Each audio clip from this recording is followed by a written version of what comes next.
Hallelujah, hallelujah, hallelujah. अपने हाथों को उठाओ खुदा बाप से, मांगते हुए कि पिता जो वचन मैं सुनूं मेरी जिंदगी में फलों को लेके आए। मैं 100 गुना फल लाऊं खुदा बाप, और तू मुझसे प्यार करे खुदावंद, मैं तेरी इच्छा को पूरा कर सकूं। प्रभु यीशु के नाम में आमीन, आमीन।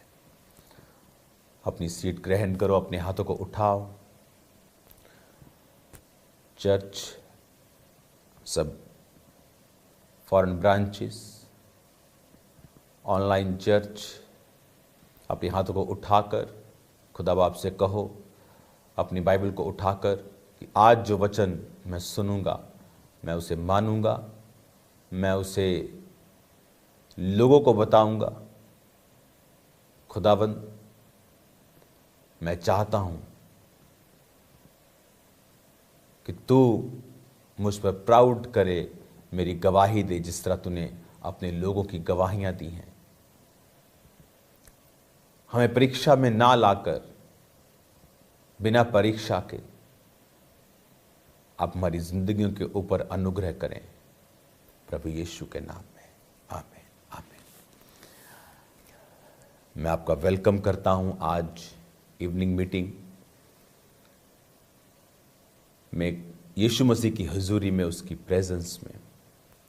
मेरा बिलीव है कि आपने मॉर्निंग का वचन सुना होगा, सब foreign branches,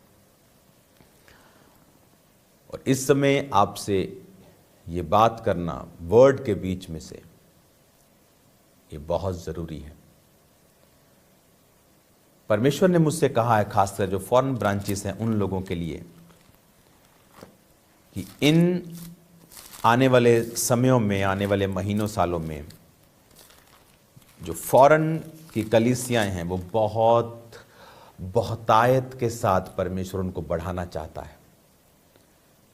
branches, numbers, grace, everything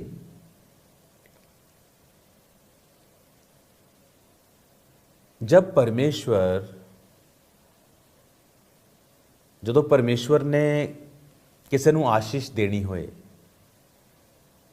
ਤਾਂ वचन 'ਚ लिखिया कि ਉਹ ਉਹਨਾਂ ਨੂੰ हिदायतां ਦਿੰਦਾ हमेशा। मैंने अपनी लाइफ में नोटिस किया है कि परमेश्वर के दे काम करने वाले लोग जड़े है, ये गल पंजाबी च निकल रही है मेरी आत्मा च, उन्हां दी जिंदगियां जिहड़े काम ने परमेश्वर दे, ਉਹ दूजे विश्वासियों नालों अलग लैवल दे ने। ग्रेस, मिरेकल्स, सुरक्षा सिस्टम उन्हां दा अलग लैवल दा। क्यों? इसलिए नहीं कि वो खास लोग ने, इसलिए कि उन्होंने परमेश्वर की योजना नूं समझा। उन्होंने समझा है कि परमेश्वर मुझसे क्या कह रहा है। फॉरेन ब्रांचेस, जब परमेश्वर ने आपको कहा है 31 नाइट में, आप मेरे साथ सेलिब्रेट कर रहे थे कि समय है कि आप लोग 3 गुना बढ़ जाएं, टाइम आ चुका है। तो अगर परमेश्वर ने ऐसा कहा है, आपने उसके बाद क्या किया है? क्योंकि उसके पीछे आपकी ब्लेसिंग है। मेक श्योर अगर एक चर्च खड़ी है तो वो अगली लीडरशिप को तैयार कर रही है नेक्स्ट ब्रांच के लिए, वो और लोगों को रेडी कर रही है नेक्स्ट ब्रांच के लिए। नेक्स्ट ब्रांच की तैयारी कर रही है। और इस तरह से वो जो सुसमाचार परमेश्वर ने कहा है यूरोप के लिए कि आप लोग होंगे जो वहां बेदारी लेके आएंगे। हालेलुया। मैंने देखा है एक ब्रांच के लिए आपको 20 लोगों की जरूरत नहीं है, 1 सिंगल पर्सन चाहिए। वो सिंगल पर्सन कब 100 हो जाएंगे आपको मालूम भी नहीं होगा। ब्रांच के लिए कोई पैसों की जरूरत नहीं होती, कोई लाखों करोड़ों की जरूरत नहीं होती, कोई बड़ी टीम की जरूरत नहीं होती। मैं क्या करूंगा, मैं अकेली क्या करूंगी। आपके अंदर पैशन होना चाहिए परमेश्वर के काम करने का। मैंने जब चर्च ये स्टार्ट किया प्रभु ने मुझसे कहा इसको स्टार्ट करना है और संडे नहीं करना है। थर्सडे मैंने इसको स्टार्ट किया। मैंने मिडिल डे रख लिया कि थोड़ा मिडिल से रखते हैं कि संडे से थोड़ा, अगर मैं दोबारा संडे स्टार्ट करूं तो मिडिल में हो कि ये मीटिंग भी मैं करता रहूं। तो पहले हफ्ते जो खामरा चर्च, जो आज दुनिया भर में बहुत बड़ी चर्च बन चुकी है, पहले हफ्ते उसमें 3 लोग आए थे। उसमें एक तो ऑटो वाला व्यक्ति था जो हमारी दुकान में काम करता था, और जो टाइल्स होती थी वो उन टाइल्स को लेके, जब शॉप में हमारे कस्टमर्स आते थे तो उनको वो लेके जाता था। एक तो हमारा ही आदमी था, 2 जने और थे। और पहले दिन मैं मेन स्पीकर था उस बड़ी मीटिंग का, मैं हेड वॉलंटियर भी था, मैं चाय बनाने वाला लांगरी भी मैं ही था, दरी बिछाई भी मैंने, दरी उठाई भी मैंने, चाय बनाई भी मैंने, चाय डिस्ट्रीब्यूट भी मैंने की, बिस्किट होते, तो हर मीटिंग के बाद चाय बिस्किट होते थे चर्च में। थर्सडे मीटिंग में एवरी आफ्टर मीटिंग चाय बिस्किट, चाय रस, हम ऐसा उसको आमीन करते थे। तो सब कुछ मैं ही था उसका। मैंने तो नहीं कहा मुझे एक ढोलकी वाला नहीं मिल रहा, मुझे तो क्वायर नहीं मिल रही, कंप्यूटर पे कौन चढ़ाएगा, शटर कौन खोलेगा, लोगों को बताएगा, कौन नीचे कौन खड़ा। जस्ट मैंने स्टार्ट किया उससे। अगर प्रभु ने आपसे कहा है कि जाओ और आप बेदारी फैला दो, खासकर यूरोप एरिया की मैं बात कर रहा हूं, यूएसए की बात कर रहा हूं, ये न्यूजीलैंड, ये ऑस्ट्रेलिया, ये इन देशों की मैं बात कर रहा हूं, कनाडा की मैं बात कर रहा हूं, अपने लोगों को तैयार करें। क्योंकि जब आप एक चर्च ओपन करते हैं, आप अपॉर्चुनिटीज खड़ी करते हैं वहां के लोगों को, सराउंडिंग लोगों को सुसमाचार देकर उनको बचाने की। हालेलुया। जब बड़ी बड़ी मीटिंग्स हम पंजाब में करते हैं, बड़े बड़े क्रूसेड्स, लोग सोचते हैं यार 10 लाख बंदा, यार बड़ा पैसा इकट्ठा होया होगा। उनको जब ऑफरिंग बताते कि जितना पैसा इकट्ठा हुआ उससे 2.5 गुना मीटिंग पे लगा है, कि सिर्फ टेंट वाले का ही खर्चा था, सिर्फ साउंड वाले का इतना ही खर्चा था, तेल ही इतने का पड़ा, लाइट्स वाले ने कितने लिए, स्टेज वाले ने कितने लिए। तो चर्च, बड़ी मीटिंग्स, ब्रांचेस, ये कोई फाइनेंस का कारण नहीं है इनको ओपन करना। सुसमाचार, आप जब सुसमाचार आपके सराउंडिंग्स में जाता है, जब आप चर्च को ओपन करते हैं, रूहें बचती हैं। क्या स्ट्रेटजी बनाई हमने? क्योंकि आपकी बरकत उस स्ट्रेटजी के पीछे है, कभी नोटिस कर लेना। पौलुस कहता तुमने मेरी मदद की है हेवनली कामों में, मिशनरी कामों में, अब मेरा परमेश्वर तुम्हारी हर घटी को महिमा सहित पूरा करेगा। मसीह यीशु में पूरा करेगा। सब लोगों के लिए वचन नहीं था, किसी खास व्यक्ति के लिए था। जब आप प्रभु की आवाज को सुनते हैं, आपने क्या एक्शन लिया? कोई व्यक्ति सेवा करने के लिए तैयार होगा, कोई बीज बोने के लिए तैयार होगा, आप में से कोई फास्टिंग करने के लिए तैयार होगा, आप में से कोई सर्व करने के लिए तैयार होगा, आप में से कोई दिमाग लगाने के लिए तैयार होगा। जो कुछ भी आप लगाएंगे उसके द्वारा परमेश्वर आपकी लाइफ को आशीषित करेंगे, क्योंकि परमेश्वर अपनी महिमा के लिए कार्य करता है। अगर उसने आपको ब्लेस करना है, वो हमेशा आपको जीवित चर्च के साथ जोड़ता है, आपको अपनी संगति में लेके आता है, फिर आपको वो आशीषित करता है। इसलिए बाइबल में लिखा है कि तुम परमेश्वर के भवन में रोपे जाओगे, बोए जाओगे और बढ़ाए जाओगे। हालेलुया। हम ये देखें कि परमेश्वर ने जो कहा है, हमें उस वर्ड को लेना है, हमें उस वर्ड को लेना है और प्रोफेसी के अनुसार हमें कार्य करना है। और उसके पीछे पीछे आपकी वो बरकतें छुपी हुई हैं जो आप मांग रहे हो लेकिन आपको मिलती नहीं। कई बार हम मांगते हैं, परमेश्वर उसका वेट करता है, इंतजार करता है, फिर आप देखेंगे आपके पीछे पीछे परमेश्वर उन बरकतों को भी देता है। पौलुस कहता कि तुमने मिशनरी कामों में मेरी सहायता की है। वो कलीसिया कोई बहुत अमीर कलीसिया नहीं थी, घटी में भी कहता तुमने एक नहीं वरन 2 बार कुछ भेजा। इसका मतलब आपके अंदर चाहे रिसोर्सेस आपके पास इतने ना हो, लेकिन आपके अंदर वो पैशन होना चाहिए, आग होनी चाहिए, वो फायर होनी चाहिए सुसमाचार सुनाने की। आप जो फॉरेन कलीसिया के लोग हैं, जो मुझे सुन रहे हैं, ऑनलाइन कलीसिया के लोग, आप में से कितने लोग हैं जो आउटरीच मिशंस पे जाते हैं? कितने लोग हैं जो आप स्ट्रीट पे जाकर आप इवेंजलिज्म करते हैं, आप भोपू लगाकर आप प्रचार करते हैं? कितने लोग हैं? हम क्रिश्चियंस लोग, खासकर जो बहुत समय से क्रिश्चियन, हम इतने कंफर्टेबल हो गए हैं अपनी लाइफ में। हमें लगता है कि चर्च चलेगा बस यही एहसान है, पास्टर दे चर्च चलेगा ना, एहसान करता ही ताडे ते, तुहानू पता ही ताडी चर्च जाने एहसान करते हैं हम तुम पर। मैंने ऐसे पास्टर्स अपने देखे हैं, कंप्लेंट करते हैं आप जो कई कि पास्टर जी मैंने किसी को, वो अपनी चर्च के बारे में बता रहे होते कि प्रभु भोज मैंने जल्दी दे दिया, तो एक फैमिली आके बोलती है कि आपने जल्दी प्रभु भोज दे दिया, साडा इंतजार नहीं किया तुसीं।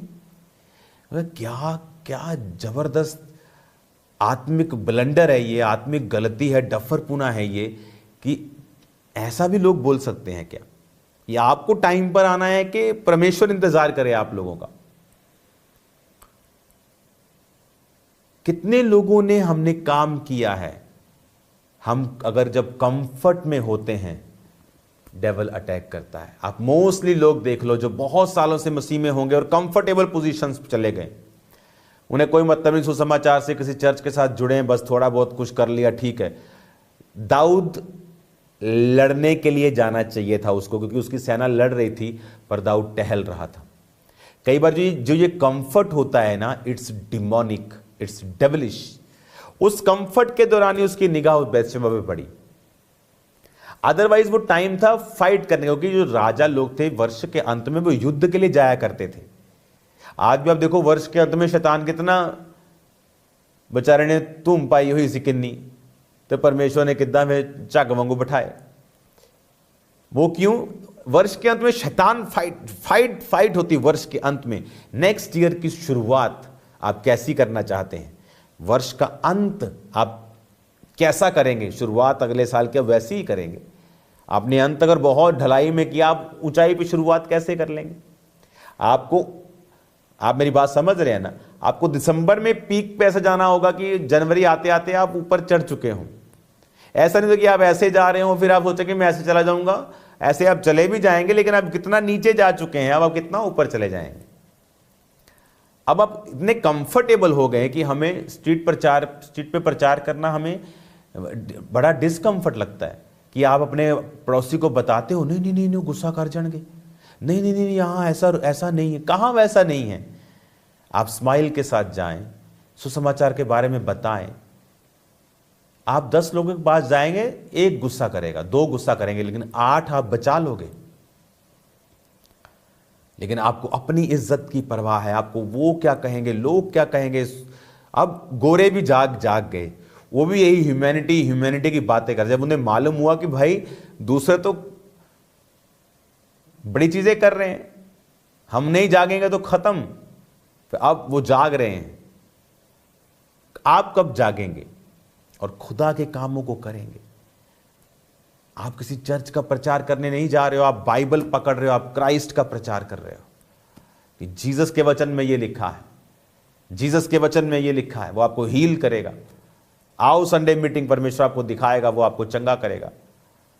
उसको वचन बताया जाए लोगों को। सुसमाचार पर आपकी लाइफ टिकी होनी चाहिए, उसके सराउंडिंग आपकी लाइफ का सारा शेड्यूल बना होना चाहिए। एक बच्चा जब फैमिली में यूपीएससी की तैयारी करता है ना इंडिया में, मैं जानता हूं अपने बहुत सारे रिश्तेदारों के बच्चों ने ऐसे किया, तो उनकी पूरी फैमिली की शेड्यूलिंग उसके अनुसार होती थी। वो जी फलानी जगह पे गया ट्यूशन लेने, मम्मी उसके पीछे पीछे उसी शहर में जा रही है। वो बड़े शहर में गया, बड़े शहर में जा रही है। सारा कुछ माता पिता का भी उसी हिसाब से शेड्यूल हो गया है, उसका भी शेड्यूल हो गया है। हर चीज़ बदल जाती है जब बड़ी तैयारी कुछ करनी होती है। नर्सरी पढ़नी है तो फिर क्या शेड्यूल करना, और क्या ये कहते ही क ख ही पढ़ना है। तो अगर काम कुछ करना ही नहीं है, अगर हमें सुसमाचार का काम करना है तो लाइफ को उसी तरह से शेड्यूल करना पड़ेगा। हम चर्च मिस नहीं कर सकते। हम कैसे अपना टाइट देना मिस कर सकते हैं? कैसे हम फास्टिंग मिस करें? कैसे प्रेयर मिस करें? कैसे सर्विंग हम ना करें? हमें अपनी लाइफ की शेड्यूलिंग उस तरह से करनी पड़ेगी, फिर परमेश्वर कार्य करता है। फिर देखो आपकी ब्लेसिंग्स तब ज्यादा थी कि अब कैसी हैं जब आपने इस पैटर्न को फॉलो किया है। सेवा वो एक बिग वे है परमेश्वर के लिए कि वो आपकी लाइफ को छू सके और उस सेवा के माध्यम से आपको टच कर सके और आपकी जिंदगी में बड़े काम कर सके। God bless you all. मेरा बिलीव है आप इस वचन को सुनेंगे और जो प्रोफेटिक वर्ड परमेश्वर ने दिया था उसके अनुसार आप कार्यों को करेंगे। हमारी लाइफ सेम नहीं होगी, आपकी लाइफ सेम नहीं होगी। आप हील होंगे, डिलीवर होंगे आज और अब ही। अपने हाथों को उठाओ। मैं एक बुजुर्ग को देख रहा हूं। आप ज़्यादा बुजुर्ग नहीं हैं कि आप 80 साल के हैं, अधेड़ उम्र में, और आपकी हड्डियां, आपकी बॉडी, आपकी नसें आपको दिक्कत दे रही हैं। आप छड़ी से चल रहे हैं। खुदावंत का आत्मा आपको हील कर रहा है। राइट नाउ आप हील हो रहे हैं। आपकी बॉडी के अंदर ताकत जा रही है, चंगे हो रहे हैं। माइग्रेन को मैं निकलता हुआ देख रहा हूं। एक अजीब सी बीमारी देख रहा हूं एक भाई के अंदर, जो उसके सिर को से डाउन सा कर देती है। आपकी बॉडी, आपका सिस्टम अंदर का आपको एक्सप्लेन करना नहीं आ रहा है। मैं भी एक्सप्लेन नहीं कर रहा हूं, लेकिन आप डाउन फील करते हैं, जैसे किसी ने डिम कर दिया हो आपको। और आप बड़े हैरान हो रहे हैं इस बात को सुनकर कि मैं ये बोल रहा हूं। परमेश्वर का आत्मा आपको हील कर रहा, डिलीवर कर रहा है। मैं गर्भ की आशीषें देख रहा हूं सिस्टर के अंदर। आपका रंग गोरा है। आपका पेट भी अजीब तरह से फूला रहता है, लेकिन अब परमेश्वर आपको छू रहा है और आपको वो ब्लेस कर रहा है। मैं आपको हील होता, डिलीवर होता हुआ देख रहा हूं। राइट नाउ अपनी बॉडी पे हाथ रखो। Be healed in Jesus name. चंगे हो जाओ, छुटकारा पाओ। यीशु के नाम में तुम फाइनेंशियली आशीषित हो। हर प्रकार के कर्जे की आत्मा तुम्हारी जिंदगी को छोड़ के जाए। नशे का आत्मा जाए, बीमारियों का आत्मा जाए, कलेश का आत्मा जाए, हर प्रकार के गड़बड़ी का आत्मा तुम्हें छोड़ के जाता रहे। मैं तुम्हें ब्लेस घोषित करता हूं यीशु के नाम में। तुम गवाहियों के साथ आने पाओ। प्रभु यीशु मसीह के सामर्थी नाम में हम मांगते हैं। आमीन, आमीन, आमीन। Thank you Lord.